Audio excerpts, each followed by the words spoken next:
CPM അവസാനം മുഖ്യമന്ത്രിയെ മാറ്റാൻ തീരുമാനിക്കും. പിണറായിക്ക് പകരം ആര് എന്നുള്ള ചോദ്യം ഉയരുകയാണ്. അത് MA ബേബിയാണ്.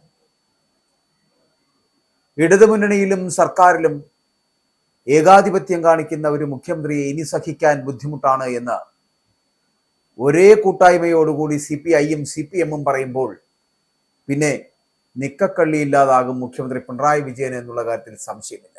ഈ കഴിഞ്ഞ ദിവസങ്ങളിലൊക്കെ മുഖ്യമന്ത്രി പിണറായി വിജയനെതിരെ CPIയുടെ സംസ്ഥാന കൗൺസിൽ നടക്കുമ്പോൾ ഗംഭീരമായ വിമർശനങ്ങളാണ് നേരിടേണ്ടി വന്നത്. പരോക്ഷമായിട്ടാണെങ്കിലും CPMലും ഉണ്ട് അത്തരം വിമർശനങ്ങൾ പിണറായി വിജയനെതിരെ.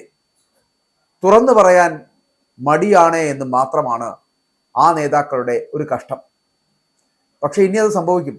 ഒരു വലിയ തുറന്നു പറച്ചിലുകൾ ഉണ്ടാകും. കാരണം മുന്നണിയിലെ CPMന്റെ ഏകാധിപത്യപരമായിട്ടുള്ള സമീപനത്തെക്കുറിച്ചും മുഖ്യമന്ത്രി ഏകപക്ഷീയമായിട്ടെടുക്കുന്ന തീരുമാനങ്ങൾ എടുക്കുന്നതിനെ കുറിച്ചുമൊക്കെ രൂക്ഷമായിട്ടുള്ള വിമർശനങ്ങൾ മുന്നണിക്കകത്ത് തന്നെ ഉണ്ട്. എന്നാൽ മുന്നണിയിലെ വലിയ പാർട്ടികൾ എന്ന് പറയപ്പെടുന്ന CPMനും നയിക്കുന്ന പാർട്ടിയായിട്ടുള്ള CPMനും ഒപ്പം കൂടുന്ന CPIക്കുമൊക്കെ വലിയ പരാതികളുണ്ട്. ഒപ്പം തന്നെ പിണറായി വിജയനെ കുറിച്ച് രൂക്ഷമായിട്ടുള്ള വിമർശനങ്ങളുണ്ട്. അതിലൊന്നാണ് ഞാൻ ഈ പറഞ്ഞ കഴിഞ്ഞ ദിവസം ചേർന്ന CPIയുടെ സംസ്ഥാന കൗൺസിൽ തിരഞ്ഞെടുപ്പ് തോൽവിയുടെ കാരണങ്ങൾ വിശദീകരിക്കുന്ന റിപ്പോർട്ട് അവതരിപ്പിച്ചപ്പോൾ ഭരണവിരുദ്ധ വികാരം തിരഞ്ഞെടുപ്പിൽ തിരിച്ചടിയായി എന്നും ചില ന്യൂനപക്ഷ വിരുദ്ധ പ്രസ്താവനകളും ശബരിമല വിഷയവുമൊക്കെ പരാജയത്തിന് കാരണമായി എന്നും റിപ്പോർട്ട് വിലയിരുത്തുന്നുണ്ട്. CPMനെതിരെ കടുത്ത വിമർശനങ്ങളാണ് റിപ്പോർട്ടിൽ കൗൺസിലിലെ ചർച്ചകളിലടക്കം ഉയർന്നു വന്നത് എന്നാണ് പറയപ്പെടുന്നത്. സർക്കാരിലും മുന്നണിയിലും CPMന് ഏകാധിപത്യപരമായിട്ടുള്ള നിലപാടുകളാണ് ഉള്ളത് എന്ന് റിപ്പോർട്ട് കുറ്റപ്പെടുത്തുന്നുമുണ്ട്. സർക്കാരിന്റെ പ്രധാന തീരുമാനങ്ങളെല്ലാം മുഖ്യമന്ത്രിക്ക് ഒറ്റയ്ക്കെടുക്കുന്നതായിട്ടും ജില്ല മുതൽ സംസ്ഥാന തലം വരെയുള്ള മുന്നണി യോഗങ്ങളിൽ കാര്യമായ ചർച്ചകൾ നടക്കുന്നില്ല എന്നുമൊക്കെ CPI വളരെ വ്യക്തമായി പറയുന്നുമുണ്ട്. ഇടതു നയങ്ങളിൽ നിന്നുള്ള വ്യതിചലനങ്ങൾ അത് പ്രശ്നങ്ങൾ സൃഷ്ടിക്കപ്പെടുന്നുണ്ട് എന്നുള്ള കാര്യം മറന്നു പോകരുത് എന്നുള്ള ഓർമ്മപ്പെടുത്തൽ കൂടി വയ്ക്കുകയാണ് CPI. മുഖ്യമന്ത്രിയെ തിരുത്താൻ പാർട്ടിയിലോ മുന്നണിയിലോ ആരുമില്ല എന്നും തീരുമാനങ്ങൾ അടിച്ചേൽപ്പിക്കപ്പെടുകയാണ് എന്നും സംസ്ഥാന കൗൺസിലിൽ ജില്ലാ സെക്രട്ടറിമാർ അടക്കം തുറന്നു പറയുന്ന ഒരു കാഴ്ചയും കഴിഞ്ഞ ദിവസം ഉണ്ടായി. മുഖ്യമന്ത്രിക്ക് മേൽ CPIഎമ്മിന് നിയന്ത്രണം ഉണ്ടെങ്കിൽ വെള്ളാപ്പള്ളി വിഷയത്തിൽ തിരുത്തിയേനെ എന്നതും ചൂണ്ടിക്കാണിക്കപ്പെടുന്നുണ്ട് CPIയുടെ റിപ്പോർട്ട്. വെള്ളാപ്പള്ളി നടേശനെ അതിരുവിട്ട് മുഖ്യമന്ത്രി ന്യായീകരിച്ചത് തെറ്റാണ് എന്ന വിമർശനവും ആ കൗൺസിലിൽ CPI ഉയർത്തുകയും ചെയ്യുന്നു. മുഖ്യമന്ത്രിയുടെ ഏകാധിപത്യം സർക്കാരിനുള്ളിൽ തന്നെ ഉണ്ട്. മാത്രമല്ല അത് മുന്നണിയിൽ തന്നെ അത് വ്യാപിക്കുന്നുണ്ട്. ഇത്തരത്തിലുള്ള വിമർശനങ്ങൾ വളരെ കൃത്യമായി അഡ്രസ്സ് ചെയ്യപ്പെടേണ്ടതാണ് എന്നാണ് CPI കരുതുന്നത്. പക്ഷെ അവർ പറയുന്ന മറ്റൊരു കാര്യം, തോൽവിയേക്കാൾ വലിയ പ്രശ്നമാണ് ഇടത് നയവ്യതിയാനം എന്ന് പറയപ്പെടുന്നത്. തിരഞ്ഞെടുപ്പ് തോൽവിയേക്കാൾ ഗൗരവകരമായിട്ടുള്ള വിഷയം ഇടതുപക്ഷ മൂല്യങ്ങളിൽ നിന്നുള്ള വ്യതിചലനമാണ് എന്ന് CPIയുടെ ജില്ലാ സെക്രട്ടറിമാർ അടക്കം ചൂണ്ടിക്കാട്ടുകയാണ്. ജനങ്ങളെ സർക്കാരിന് എതിരാക്കുന്ന തരത്തിലുള്ള നുണപ്രചരണങ്ങളെ പ്രതിരോധിക്കുവാൻ കഴിയാതിരുന്നതടക്കം തിരിച്ചടിയാണ് എന്ന് പറയപ്പെടുന്നുണ്ട്. സംസ്ഥാനത്ത് ഇടതുമുന്നണിക്കെതിരെ പ്രവർത്തിച്ച പ്രമുഖ രാഷ്ട്രീയ തന്ത്രജ്ഞരുടെ സംഘങ്ങളെ തടയുവാൻ കഴിയാതായപ്പോയതും പരാജയമാണ് എന്നുള്ള വിമർശനം ഉയരുന്നുണ്ട്. അപ്പോൾ അതിനാൽ നിയമസഭാ തിരഞ്ഞെടുപ്പിന് മുൻപ് അതിവേഗ തിരുത്തലുകൾ അനിവാര്യമാണ് എന്ന് CPI അഭിപ്രായപ്പെടുന്നു. അത്തരത്തിലുള്ള തിരുത്തലുകൾ എവിടെ നിന്നാണ് തുടങ്ങേണ്ടത്? അത് തല തന്നെ മാറ്റിയാൽ മതി എന്നുള്ളതാണ് അവരുടെ തീരുമാനം. അപ്പോൾ ആ തലതൊട്ടപ്പനായ കാരണഭൂതനെ തന്നെ മാറ്റിയാൽ പിന്നെ പുതിയ മുഖ്യമന്ത്രിയെ തിരഞ്ഞെടുക്കാം. അപ്പോൾ അത് ആരായിരിക്കും പുതിയ മുഖ്യമന്ത്രിയായി വരാൻ പോകുന്നത്? അത്തരത്തിലൊരു തീരുമാനത്തിലേക്ക് എത്തേണ്ടതുണ്ട്. കാരണം ഇവിടെ വലിയ പ്രതിസന്ധി ഇടതുമുന്നണി നേരിടുകയാണ്. സംസ്ഥാനത്ത് ഇപ്പോൾ തദ്ദേശ സ്വയംഭരണ തെരഞ്ഞെടുപ്പിലേറ്റ വലിയ പരാജയം അത് മാറ്റി ചിന്തിക്കുവാൻ ഇടതുമുന്നണിയെ പ്രേരിപ്പിക്കുന്നു എന്ന് വേണമെങ്കിൽ പറയാം. അതിന് ഒന്നാമതായി പറയുന്നത് മുഖ്യമന്ത്രിയുടെ ഇത്തരത്തിലുള്ള ഏകാധിപത്യ പ്രവണതകളാണ്. ഇപ്പൊ സംസ്ഥാനത്ത് ഇടതുമുന്നണിക്കെതിരെ ശക്തമായ ഒരു വികാരം ഉണ്ടായിരിക്കുന്നു, ഭരണവിരുദ്ധ വികാരം. അത് മാനിക്കുവാൻ MV ഗോവിന്ദനോ അല്ലെങ്കിൽ പിണറായി വിജയനോ കഴിയുന്നില്ല എന്നുള്ളത് CPIയുടെ പരാതിയാണ്. മറ്റൊരു കാര്യം, മതനേതാക്കളോട് പരിധിയിൽ കവിഞ്ഞ അടുപ്പം കാണിക്കുന്നത് അത് തെറ്റാണ് എന്ന് CPI പറയുമ്പോൾ അത് കൃത്യമായി അഡ്രസ്സ് ചെയ്യപ്പെടുവാൻ CPMന് കഴിയുന്നില്ല. നേരത്തെ തന്നെ CPIയുടെ സംസ്ഥാന സെക്രട്ടേറിയറ്റിലും സംസ്ഥാന എക്സിക്യൂട്ടീവിലുമൊക്കെ മുഖ്യമന്ത്രിക്കെതിരെ രൂക്ഷമായിട്ടുള്ള വിമർശനങ്ങൾ ഉയർന്നിരുന്നു. ചില കാര്യങ്ങളിൽ മുഖ്യമന്ത്രി സ്വീകരിച്ച നിലപാടുകളിൽ ജനങ്ങൾക്ക് സംശയമുണ്ടായിരുന്നുവെന്ന വിമർശനം അടക്കം യോഗങ്ങളിൽ ഉയർന്നു വരികയും ചെയ്തു. അതിൽ വെള്ളാപ്പള്ളി നടേശനോടുള്ള നിലപാടിൽ ജനങ്ങൾക്ക് സംശയമുണ്ടായേ എന്നും തുടർച്ചയായിട്ട് വെള്ളാപ്പള്ളിയെ ന്യായീകരിക്കുന്ന മുഖ്യമന്ത്രിയുടെ നിലപാട് ശരിയല്ല എന്നും യോഗത്തിൽ വിമർശനമുണ്ടായി. അതുപോലെ തന്നെയാണ് ശബരിമല വിഷയവുമായി ബന്ധപ്പെട്ട് വരുന്ന വിഷയങ്ങൾ വലിയ തിരിച്ചടിയാണ് ഉണ്ടായത് എന്ന് പറയപ്പെടുന്നുള്ളൂ. ശബരിമല സ്വർണ്ണക്കൊള്ളക്കേസിൽ ആ സ്വർണ്ണക്കൊള്ളക്കേസിൽ ജനങ്ങളുടെ സംശയം ദൂരീകരിക്കുവാൻ സർക്കാരിനായില്ല എന്നുള്ളതാണ്. അറസ്റ്റിലായിട്ടുള്ള CPIM നേതാവ് പത്മകുമാറിനെതിരെ നടപടി എടുക്കാത്തതും സംശയം ബലപ്പെടുത്തി എന്നുള്ള വിമർശനവും ഉണ്ടാകുന്നുണ്ട്.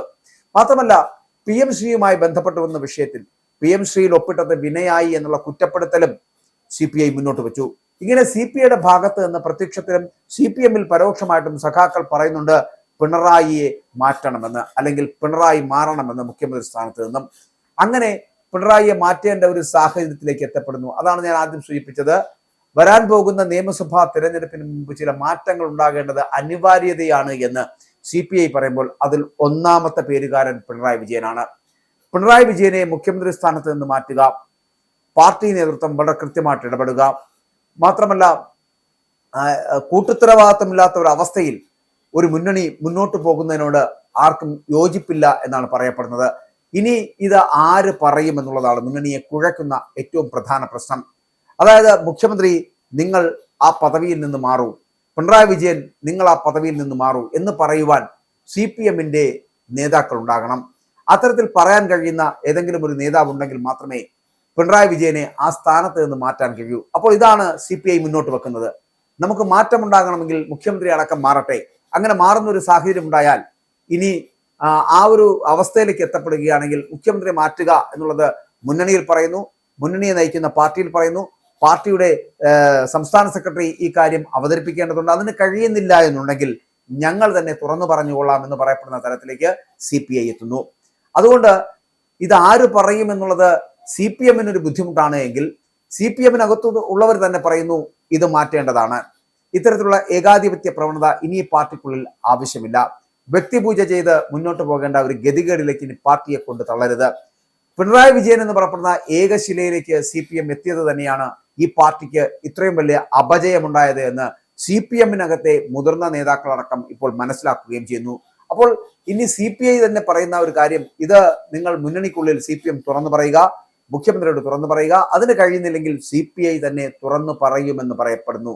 അപ്പോൾ നമ്മൾ മനസ്സിലാക്കേണ്ടത് ഇനി ആരാണ് അടുത്ത മുഖ്യമന്ത്രി എന്ന് അതുകൂടി പറയേണ്ട ബാധ്യത ഈ മുന്നണി സംവിധാനത്തിനുണ്ട്. അപ്പോൾ ജനങ്ങൾ പറയും മുൻപ് പാർട്ടി പറയണം. പക്ഷേ അതിന് കുപ്പായം തുന്നിയവർ ഏറെയുണ്ട് ഈ പാർട്ടിയിൽ എന്നുള്ളതിൽ സംശയമില്ല. പക്ഷെ ആര്? ദേശീയ നേതാക്കൾ വരട്ടെ.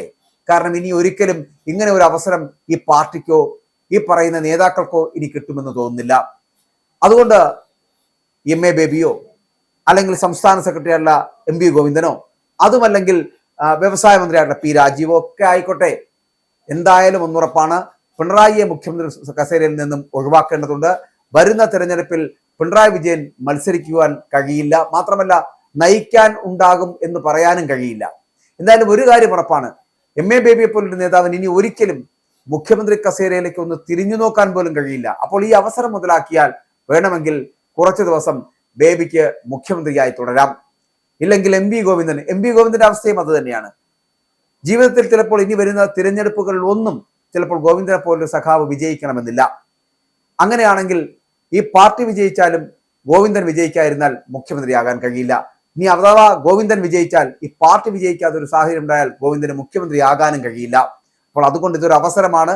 വേണമെങ്കിൽ സംസ്ഥാന സെക്രട്ടറിക്ക് മുഖ്യമന്ത്രിയാകാം. ഇനി ഇതൊന്നുമല്ലെങ്കിൽ യുവമുഖങ്ങൾ വരട്ടെ, യുവാക്കൾ വരട്ടെ, മറ്റൊന്ന് പുതുതലമുറയ്ക്ക് വഴിമാറി കൊടുക്കാം എന്നാണെങ്കിൽ P രാജീവിനെ പോലുള്ളവർ മുഖ്യമന്ത്രി കസേരയിലേക്ക് എത്തും. എന്തായാലും ഒന്നുറപ്പാണ്, പിണറായി വിജയൻ എന്ന് പറയപ്പെടുന്ന വ്യക്തി മുഖ്യമന്ത്രി കസേരയിൽ നിന്ന് മാറിയാൽ പിന്നെ ഒരുപാട് പേരുണ്ട് ഇത്തരത്തിൽ കുപ്പായം തുന്നിയിരിക്കുന്നവർ. അവർ മുഖ്യമന്ത്രി കസേരയിലേക്ക് എത്തുമെന്നുള്ള കാര്യത്തിൽ സംശയമില്ല. 2 എങ്കിൽ 2, 3 എങ്കിൽ 3 മാസം മുഖ്യമന്ത്രി ആയിരുന്നു എന്നെങ്കിലും പറയാമല്ലോ. അപ്പോൾ വരുന്ന തിരഞ്ഞെടുപ്പിൽ പിണറായി വിജയനെ മത്സരിപ്പിക്കുവാനുള്ള സാധ്യത തന്നെയില്ല. ഇനിയൊരു മത്സരത്തിന് അദ്ദേഹം വരില്ല. നയിക്കാനുണ്ടാകുമോ എന്ന് ചോദിച്ചാൽ അതും അറിയില്ല. പക്ഷേ നയിക്കാനുണ്ടായാൽ കാലം കാത്തുവെച്ച ഒരു കാവ്യനീതിക്ക് കൂടി കേരളം സാക്ഷ്യം വഹിക്കും. അതായത് നമുക്ക് ഓർമ്മയുണ്ടല്ലോ, VS-നെ 2016 ആ VS-നെ മുൻനിർത്തിയാണ് ഇടതുമുന്നണി വിജയിച്ചത്. ആ ഇടതുമുന്നണി വിജയിക്കുന്നതിനുള്ള കാരണങ്ങളിൽ ഒന്ന് എന്ന് പറയപ്പെടുന്ന വി എസിന്റെ ഫ്ലക്സും വി എസിനെ മുഖ്യമന്ത്രിയാക്കുമെന്നുള്ള അവരുടെ വാഗ്ദാനവുമായിരുന്നു. പക്ഷേ വി എസ് ആ വയസ്സായ കാലത്ത് പോലും 2016 പല സ്ഥലങ്ങളിലും കേരളത്തിന്റെ അങ്ങോളം ഇങ്ങോളം പ്രചരണ പരിപാടികളുമായിട്ട് ഇറങ്ങി. വി എസിനെ സ്നേഹിക്കുന്ന ഒരു വലിയ സമൂഹം ഇടതുമുന്നണിക്ക് വോട്ട് ചെയ്തു. എന്നിട്ട് എന്ത് സംഭവിച്ചു? 2016 ഇടതുമുന്നണി വിജയിച്ചു, വി എസ് അച്യുതാനന്ദൻ വിജയിച്ചു, പിണറായി വിജയനും വിജയിച്ചു. പക്ഷേ മുഖ്യമന്ത്രിയാക്കിയത് പിണറായി വിജയനെയാണെന്ന് മാത്രം. അപ്പോൾ ഞാൻ ആദ്യം സൂചിപ്പിച്ചതുപോലെ ഈ 2026 നിയമസഭാ തെരഞ്ഞെടുപ്പിൽ ഇടതുമുന്നണിയെ നയിക്കാൻ പിണറായി വിജയൻ ഉണ്ടാകട്ടെ. പിണറായി വിജയൻ ഉണ്ടാകണം. 2016 നിന്ന് ഒരു ദശാബ്ദം കഴിയുമ്പോൾ കാലം കാത്തുവച്ച ഒരു കാവ്യനീതി പിണറായി വിജയനും ലഭിക്കണം. അന്ന് 2016 ഇടതുമുന്നണി വിജയിപ്പിച്ചപ്പോൾ അന്ന് വി എസ് എന്ന് പറയപ്പെടുന്ന വി എസ് അച്യുതാനന്ദൻ എന്ന് പറയപ്പെടുന്ന ആ പാവം സഖാവിനെ മൂലക്കിരുത്തിയത് ഓർക്കുന്നുണ്ടല്ലോ. അതുപോലെ അതായത് അന്ന് ഭരണപരിഷ്കാര കമ്മീഷന്റെ ചെയർമാനാക്കി. അതുപോലെ വിജയനും ചെയർമാനാകട്ടെ 2026.